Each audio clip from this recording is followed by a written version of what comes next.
नमस्कार, मैं हूं नम्रता पाराश और आप देख रहे हैं बीवीएम न्यूज। चले रुक करते हैं खबरों की और खबरों में सबसे पहले बात करेंगे खोरी गांव की। आपको बता दें कि खोरी गांव में महापंचायत हुई है। ग्रामीणों ने पुलिस प्रशासन को देखकर नारेबाजी की है और पुलिस द्वारा लाठीचार्ज के बाद लोगों ने भी पथराव किया।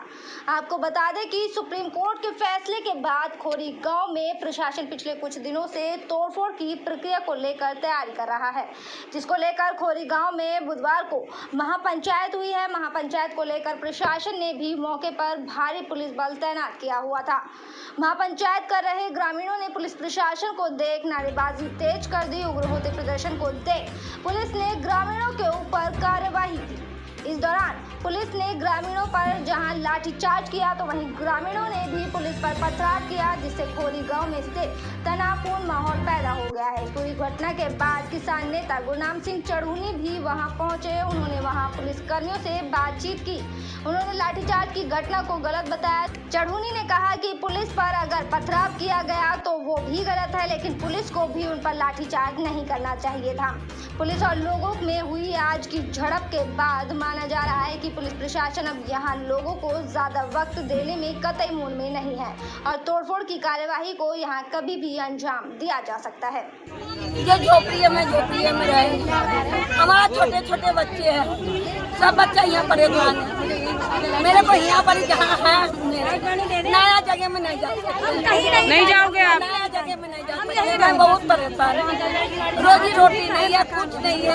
यहाँ सारा जानकारी हो या मेरे को नया जगह बैठा देगा, वोट हम देंगे। बस हाँ, वोट देंगे। हमारी कॉलोनी बता दे, वोट जो हमारे यहाँ के लिए हमारी मदद करेगा उसको वोट देंगे, उसको जिताएंगे। हमें लाइट पानी दे और फिर खाली कॉलोनी, कच्ची कॉलोनी, गरीबी लोग दिखा रहे हैं, ये नहीं दिखाई दे रहा। मैम, अगर सरकार ने हमारे लिए कुछ कर रही है तो बहुत बड़ी राहत है।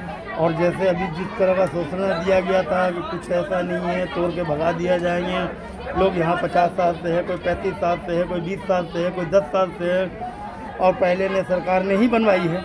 ये नहीं कि नहीं, प्रशासन की नज़र में ही बना है। वन विभाग वाले ने बेचा, तो आप माफियाओं ने बेचा है। सरकार हमारे जो है बीट ऑफिसर ने मिले हुए थे, तो अगर अब सरकार कह रही है कि जो हरियाणा के वोटर हैं उनको दिया जाएगा, तो ऐसे कितने लोग हैं जो हरियाणा के वोटर हैं? आप हरियाणा में वोट देते हैं या दिल्ली में? मैं आपको हरियाणा में वोट देती हूँ मैम। और ऐसे तो मेरे हिसाब से फैजाबाद की और आपको बताएंगे कि अचानक से Jammu and Kashmir timber factory में आग लग गई और आग के लगने के कारणों का पता नहीं चल सका है। आपको बता दें कि दिल्ली से सटे और फैजाबाद में Jammu and Kashmir timber factory में अचानक से भीषण आग लग गई। आग लगने के कारणों के बारे में पता नहीं चल पाया है, लेकिन आग लगते ही फायर ब्रिगेड और पुलिस की टीम घटनास्थल पर जा पहुंची और कड़ी मशक्कत के बाद लगभग 2 दर्जन दमकल की गाड़ियों ने आग पर काबू पाया।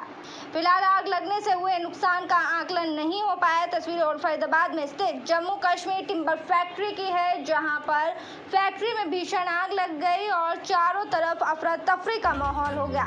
आनन फानन में फैक्ट्री के कर्मचारियों ने इसकी सूचना पुलिस और फायर ब्रिगेड को दी, जिसके बाद फायर ब्रिगेड और पुलिस की टीम घटनास्थल पर पहुंची। बता दें कि आग को बुझाने में दमकल विभाग को लगभग 4 घंटे तक कड़ी मशक्कत करनी पड़ी और लगभग 2 दर्जन गाड़ियों ने इस पर कड़ी मशक्कत के बाद काबू पाया। बता दें कि आग की चपेट में आने से एक कार भी जलकर स्वाहा हो गई। पुलिस के मुताबिक जैसे ही उन्हें सूचना मिली वो मौके पर पहुंचे और फायर ब्रिगेड के साथ मिलकर आग पर काबू पाने के प्रयास में जुट गए। फिलहाल आग के कारणों का पता नहीं चल सका है और न ही नुकसान के बारे में कोई आंकलन हो पाया है। तो आप जैसा देख ही रहे हो, ये गोडाउन टाइप है, इसके अंदर कुछ शायद ज्वलनशील कोई ऐसा केमिकल वगैरह के ड्रम हैं और इनमें आग लग रही है। वैसे दमकल गाड़ियाँ आ गई है। लगभग कितनी गाड़ियाँ अब तक आ चुकी हैं? और गाड़ियाँ तो 4-5 लग रही हैं, जो खाली हो रही है जा रही है और आ रही है, और अब कुछ काबू भी हुई है। देखो शायद 5-10 मिनट में कंट्रोल हो जाएगी।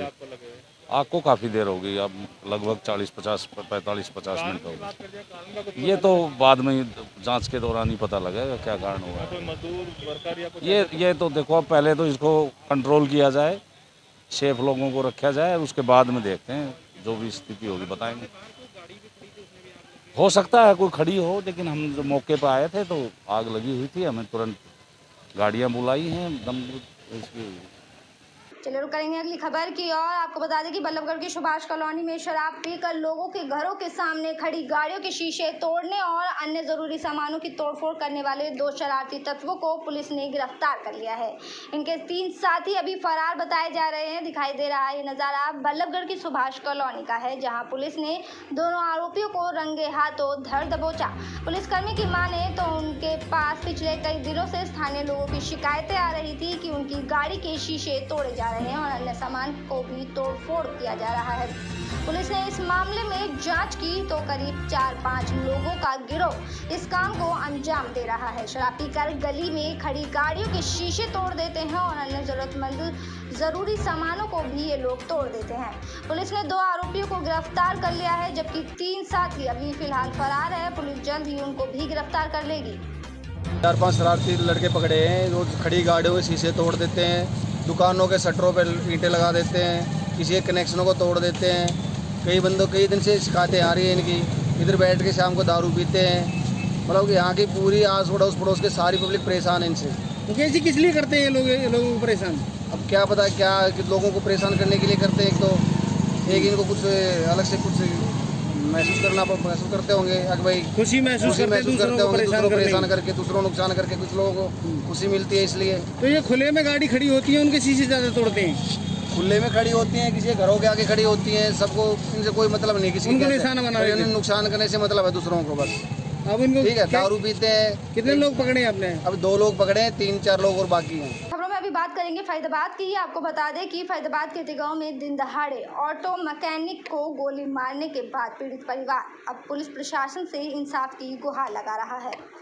अब कई महीने बीत जाने के बाद भी पुलिस की तरफ से एक आरोपी को गिरफ्तार किया गया। पीड़ित परिवार का ये आरोप है कि पुलिस ने अभी तक एक आरोपी को गिरफ्तार किया है, जबकि अन्य आरोपी अभी फरार चल रहे हैं और पुलिस से जब परिवार मिलने पहुंचता है तो उन्हें सिर्फ आश्वासन ही मिलता है। परेशान होकर पीड़ित परिवार कमिश्नर ऑफिस पहुंचे और उन्होंने पहले शिकायत दी थी कि जिसकी अब तक कोई कार्यवाही नहीं हुई है। पीड़ित परिवार का कहना है कि उनके बेटे की हत्या 5 लाख की फिरौती न देने पर की गई थी, जिसमें एक आरोपी को गिरफ्तार कर लिया गया और वहीं 2 आरोपी फिलहाल फरार हैं। पीड़ित का कहना है कि जब तक 2 ये आरोपी भी गिरफ्तार नहीं होंगे वो इस तरीके से अधिकारियों के दफ्तर के चक्कर काटते रहेंगे। पुलिस प्रशासन इन आरोपियों की पर कार्यवाही क्यों नहीं कर रहा, ये कहीं न कहीं एक सवाल का चिन्ह बना हुआ है। अब इसमें ये देखना होगा कि पुलिस प्रशासन इन अपराधियों पर कब तक कार्यवाही करती है और इनकी गिरफ्तारी कब तक हो पाती है। क्या पीड़ित परिवार इसी तरीके से हमारे बेटे को गोली से मार दिया। कब मारा था? 22 मई। तो FIR दर्ज नहीं हुई? नहीं दर्ज तो हुई FIR, लेकिन पुलिस कुछ काम नहीं कर रही है। कितने आरोपी हैं उसमें? कितने लोग हैं? 3 आरोपी हैं। कितने गिरफ्तार हुए हैं? एक गिरफ्तार हुआ है। एक हुआ है। तो कितने समय से आप पुलिस प्रशासन के चक्कर लगा रहे हैं? उसी दिन से लगा रहे हैं हम, मुझसे 1 महीने से ही लगा रहे हैं। 1 महीने से लगा रहे हैं। 2 बार CP ऑफिस भी आ चुके हैं। तो क्या चाहते हो, किस लिए CP ऑफिस आए हो? हम चाहते हैं कि इनको अरेस्ट किया जाए, 2 लोगों को जिन्होंने मरवाया। सब लोग हैं वो? कहाँ के हैं? पैगाम के। वो बदमाश टाइप के हैं? किस टाइप के हैं? बदमाश टाइप के नहीं है। 5 लाख रुपए के ऊपर मरवाया। पैसे की लेन देन के चक्कर में गोली मारी थी? 5 लाख रुपए मांग रहे थे उससे। क्या काम करता था बच्चा आपका? हमारा बच्चा ऑटो मैकेनिक था। 5 लाख किस बात के मांग रहे थे वो? फिरौती मांग रहे थे वो। तो मेरे पिताजी को गोली मार दी गई है। हम यहाँ सबसे चक्कर काट रहे हैं, हमको कोई इंसाफ नहीं मिल रहा है। हम यहाँ आते हैं, ये कह देते हैं आपका केस आगे बढ़ा जाएगा। यहाँ से जाते हैं तो वो कह देते हैं आप कर रहे हैं कार्रवाई, पर उनका आरोपी को उठाया नहीं जा रहा जिन्होंने गोली करवाई है। कौन है आरोपी? पैसे के लिए गोली मारी थी, पैसे मांग रहे थे फरौती में। कहाँ के आरोपी हैं? क्या नाम है? काम के आरोपी हैं। मारने वाला है नबीस और जिन्होंने गोली चलवाई है उनका नाम है नंदू और मन्नू। पुलिस की तरफ से कोई मदद आपकी हो पाई है? पुलिस कोई मदद नहीं कर रही। पुलिस के पास जाते हैं, जो ऐसे कह देते हैं अपनी कार्रवाई चालू है, वो कुछ पैसे खा रही है, कुछ काम नहीं कर रही। कितने आरोपी को अरेस्ट कर पाई है पुलिस? एक को कर पाई है, 2 को नहीं कर रही। क्या कहते हैं पुलिस प्रशासन? क्या कहते हैं? प्रशासन कहती है हम काम कर रहे हैं पर कुछ कर नहीं रहे हैं वो। तो आज CP ऑफिस पहुँचे? क्या आश्वासन मिला? कुछ CP ऑफिस पे हम आ चुके हैं कई बार, यहाँ से कुछ नहीं मिल रहा हमको। कोई समाधान नहीं हुआ। क्या भीषण गर्मी का मौसम है और पानी का जल स्तर लगातार नीचे गिर रहा है। पानी की बूंद बूंद के लिए लोग परेशान हैं। इसी पानी की अहमियत को समझते हुए जल बचाने का एक अभियान चलाया गया। आपको बता दें कि पलवल में जल शक्ति अभियान के तहत कैच द रेन यानी कि बरसाती पानी को बचाने की मुहिम को सफल बनाने के लिए पलवल जिले में मिशन मोड पर कार्य किया जा रहा है।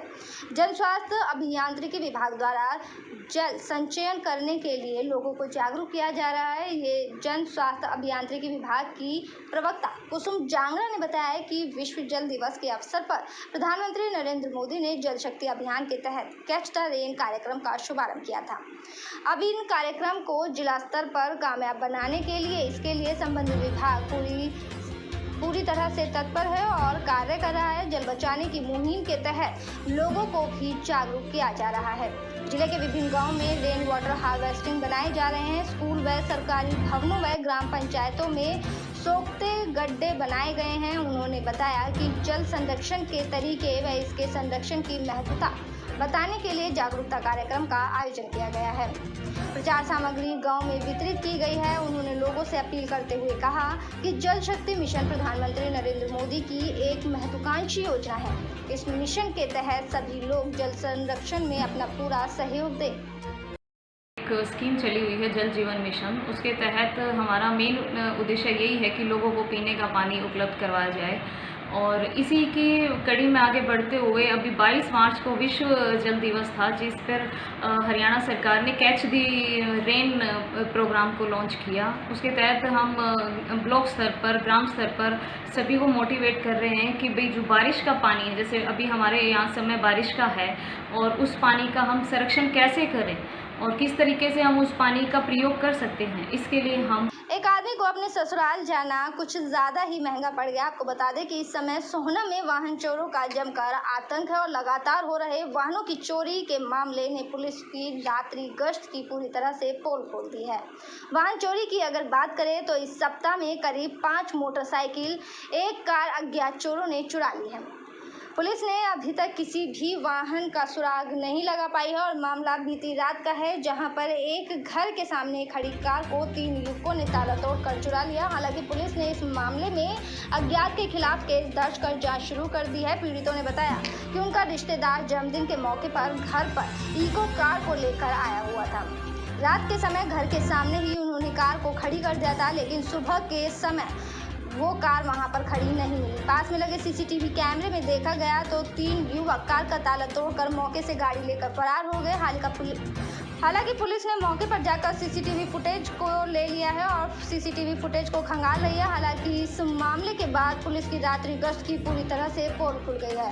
सोहना पुलिस का दावा है कि रात्रि गश्त में वो किसी तरह की कोताही नहीं बरतते हैं, लेकिन जिस तरह से वाहन चोरी हो रहे हैं उन्होंने पुलिस के दावों की पूरी तरह से पोल खोल दी है। वो परसों ना 27 तारीख को शाम को 7 बजे के आसपास मेरे जीजा जी आए थे बच्चों के साथ।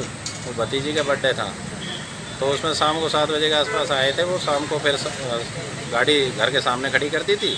शाम को करीबन हम 9-10 बजे के आसपास सो गए थे। सोने के बाद जब सुबह 5 बजे खड़े हुए तो देखा गाड़ी गायब।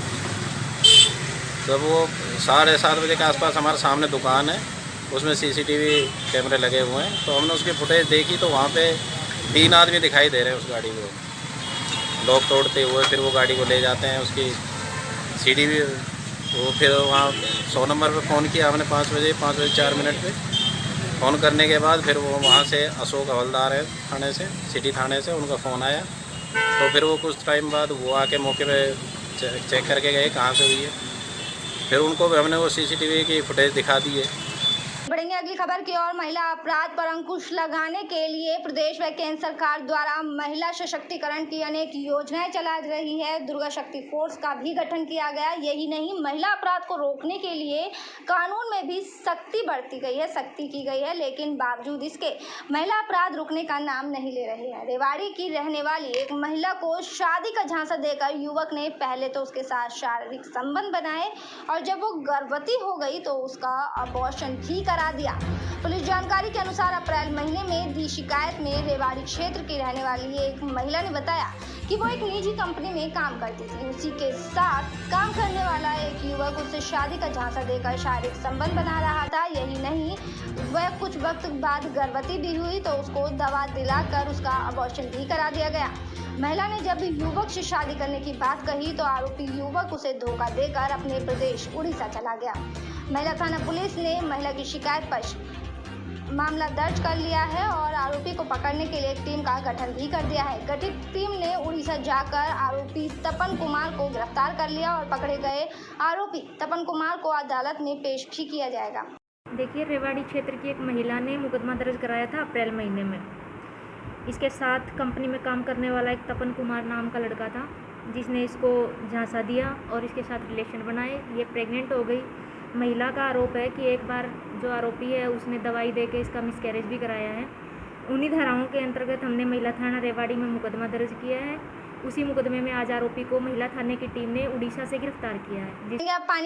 पानीपत के किला थाना क्षेत्र के अंतर्गत अवैध खुर्द पर काम करने वाले 40 साल के मुन्ना लाल नामक कारिंदे की मौत हो गई। परिजनों ने शराब ठेकेदार पर मुन्ना लाल की पिटाई के आरोप लगाए हैं। पुलिस ने परिजनों की शिकायत पर शराब ठेकेदार के खिलाफ मामला दर्ज कर लिया है।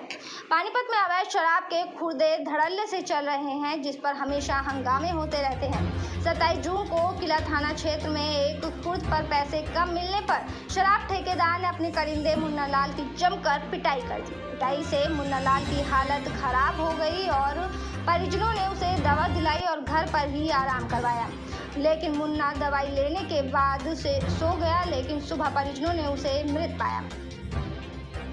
ठेकेदार ने पिट्टा मिलके, एक तो सगुन था, एक सांडू था, एक सिल्लू था, इन्होंने पिट्टा मिलके मेरे पापा को। क्यों पिटा है? काम करता था इनके पास खुर्दे पे, पैसे कम थे साहब में, इन्होंने पिट्टा फिर मिलके। फिर बुरी हालत में घर पे आया।